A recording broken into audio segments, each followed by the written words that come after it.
आवेदन पत्र में कलेक्टर श्री को पूरे प्रदेश के अंदर हमारे जो पदाधिकारी हैं उन लोगों ने ज्ञापन आज दिया है, प्रदर्शन किया है प्ले कार्ड लेके, और जैसे भी लोगों की बात को पहुंचाने की कोशिश की है। उसके अंदर सिर्फ दो ही चीज़ें हैं। एक तो जो दोषी है उनको कड़ी से कड़ी सज़ा मिले, चाहे वो प्रशासन के लोग हो, चाहे मंत्री श्री हो, चाहे किसी भी स्तर के लोग हों, ताकि इस तरह की घटना दोबारा ना हो। ये गांधी का देश है, हमेशा याद रखना चाहिए।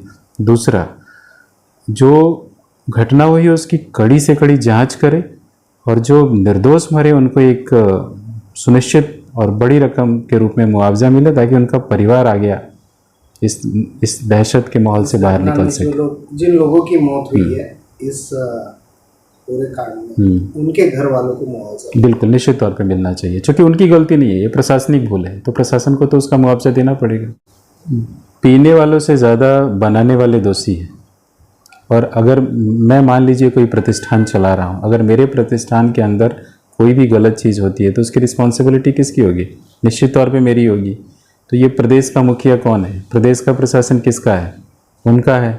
तो जवाबदारी भी उनकी तय होती है, तो निश्चित तौर पे जवाब तो देना ही पड़ेगा आपको। इसके जिम्मेदार किसे ठहरा रही है आपकी पार्टी? निश्चित तौर पे इसके अंदर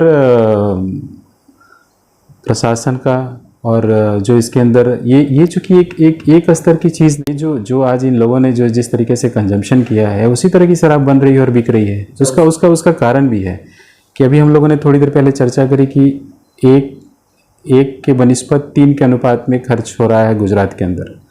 तो अभी सप्लाई और डिमांड का भी यहाँ इशू हो रहा है। शायद डिमांड 3 गुना के बनिस्पत 4 गुना की हो गई होगी, तो ये चौथे गुने की जो पूर्ति हो रही है शायद इस माध्यम से हो रही होगी। तो खेल बड़े स्तर का है, तो इसमें सहभागिता तो सबकी होगी, चाहे हर्ष संघवी का नाम ले लो आप या किसी का भी आप नाम ले लो। तो निश्चित, और अगर नैतिकता की बात करें तो हर्ष संघवी को तो इस्तीफा दे देना चाहिए। आपकी पार्टी बिल्कुल उनके अंदर भी थोड़ी भी नैतिकता होगी तो दे ही देना चाहिए, क्योंकि दर्जनों लोग मरे हैं, दर्जनों परिवार मर गए। आपके थोड़े फायदे की वजह से कितने लोग का नुकसान हुआ, वो जिंदगी भर तो उनका परिजन लौट के आएगा नहीं। तो कितनी दुखद घटना, आप इसका अंदाज़ा लगा लीजिए। नज़दीक के सारे गाँव के अंदर हमारे लोग हैं, चूँकि उस गांव के अंदर प्रवेश में दिक्कत है।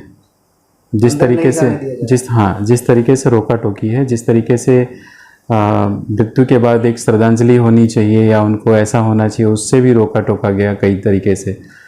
तो हम वहाँ पे लोगों के संपर्क में, इसीलिए हम आपको कह रहे हैं कि कौन रोक रहा है? निश्चित तौर पे पूरी सत्ता किसके पास है। अच्छा, आपका कहना होता है शासन प्रशासन ही बिल्कुल रोकेगा। क्यों? इसके पीछे कुछ इसलिए कि जब आप किसी व्यवस्था के अंदर जाएंगे तो आपको 4 चीज़ें पता लगेगी। बाहर निकल के आएंगे तो आप लोगों को बताएंगे। अब ये बता के तो शराब बन नहीं रही थी, तो निश्चित तौर पे सोचिए क्या स्थिति होगी। अगर ये लाइसेंसिंग के थ्रू बनता तो समझ में आता है कि कहीं ना कहीं कंटेंट इश्यू होगा, कोई किसी तरह का प्रोसेस में इश्यू होगा। निश्चित तौर पर ऐसा ही है, डर है। यहाँ पे अगर कोई वैसे भी हमारी पार्टी का एक बहुत पुराना सा नारा है कि जब बीजेपी डरती है पुलिस को आगे करती है या प्रशासन को आगे करती है, और ये व्यवस्था हर मुद्दे पे आपको मिलेगा। क्योंकि लोकशाही में अभी तक आपने कोई प्रेस कॉन्फ्रेंस सुनी बड़ी जिसके अंदर बताया गया कि 2 दर्जन लोग 3 दर्जन लोग मर गए, उसके कारण क्या थे? उन कारणों के तथ्यों में पहुँचने के लिए वो क्या कोई प्रेस कॉन्फ्रेंस आई, कोई बड़ा स्टेटमेंट आया? नहीं आया। कैसे आएगा?